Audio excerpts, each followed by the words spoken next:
This is Celeste from Protea Movement Studio. And I just want to talk a little bit today about the benefits of a consistent yoga practice for spinal and back mobility.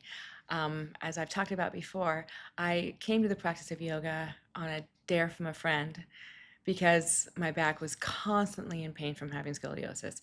I wasn't athletic and I didn't really exercise, so every day I felt like there was an ache in my low back. I wanted someone to pull me out like on a torture rack to lengthen and straighten and lengthen the spine. But what I didn't quite realize is that when you have a crooked spine, the muscles supporting where your spine curves need to be strong so you can help the structure of your back. So when I started yoga, I couldn't touch my toes and I was very frustrated. I felt like just stuck in my spine, especially where my curve was. And then when I started going to a consistent practice a couple times a week, I started to finally notice that my back felt stronger. I didn't feel like there was that dumping pain and ache all the time. And a light bulb went off that yoga really can help if you have low back problems, upper back problems, any kind of spinal inconsistencies or curves. Sometimes it just comes from not having strong muscles in your back to support your spine. So that kind of became my passion for sharing yoga through my own personal journey and through seeing other people's experience on the mat, how yoga has really helped them with any kind of back pain or issues they've had. So I want to talk about why that is. The why behind that is that the spine moves in 6 different directions. We move side to side, we move forward and back, and then a very important movement is twisting side to side. So when you create sequences as a teacher and when you create flows, really important to highlight and get all 6 of those areas of the spine so you have a strong back that is mobile and to move in all of those different directions.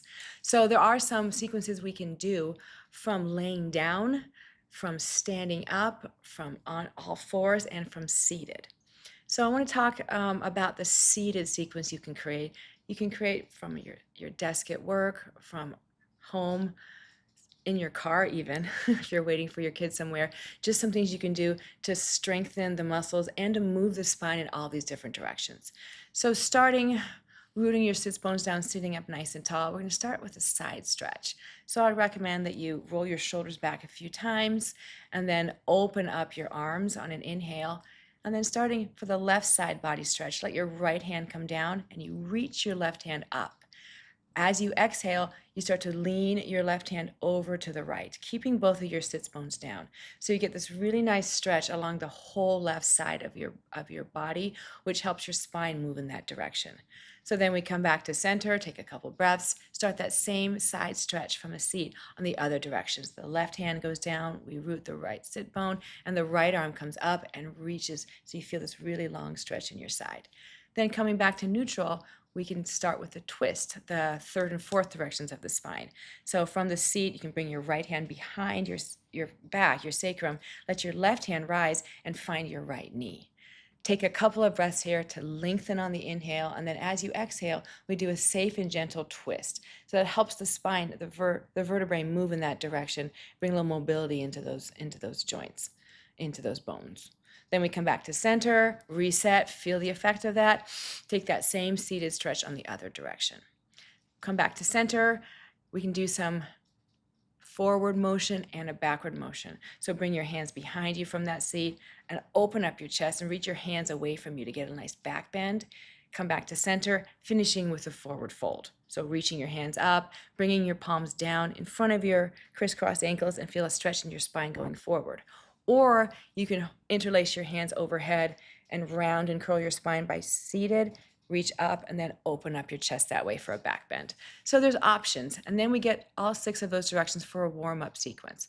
We can kind of keep that whole philosophy, that whole theory of 6 directions of the spine moving as we move through our flows. So from standing, when you get to a standing position, you can do that same side bend from standing, right hand down side of your right thigh, left arm over, stretching, then take it to the other side. You can bring your hands behind you and open up your chest for a back bend, and then interlace your hands and round and curl for like a forward fold motion. And then you can also do some standing twists by reaching your arms up and then twisting to the right. Your left hand goes in front of your legs, your right hand goes behind your legs, come back to center, take it in the other direction. You can also do it from all fours. If you're coming to traditional cat-cows, your palms are down, your knees are down, you're arching, and then you're rounding and curling. You can stand up on your knees and take those same kind of seated back bends, and you can do some twist motions from your hands and knees as well. You can reach your hand up, your right hand up, and thread underneath and through to kind of twist your thoracic spine. You can bring your hand down and get the left hand up and threading it through that way. So you can also do some things for your spine, all those 6 directions from your back, laying down. You can do some banana asana side stretches laying down. You can do, of course, a supine twist from your back, and then you can kind of put your footprints down and lift up for a bridge for a back bend, lower down, grab your knees, and do a supine forward fold by bringing your forehead up towards your thighs. So just some ways you can really access all 6 directions of your spine to encourage your spine to be mobile where the vertebrae are stacked, and also the muscles around the vertebrae to help keep you in place can get really strong. So structural support to support your vertebrae as well. This is good for general low back pain.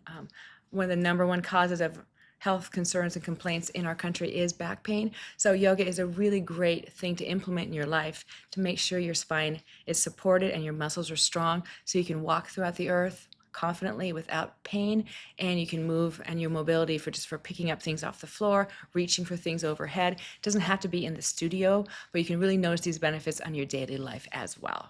So just some ideas to try at home. You can come to the studio, of course, and practice with us in class.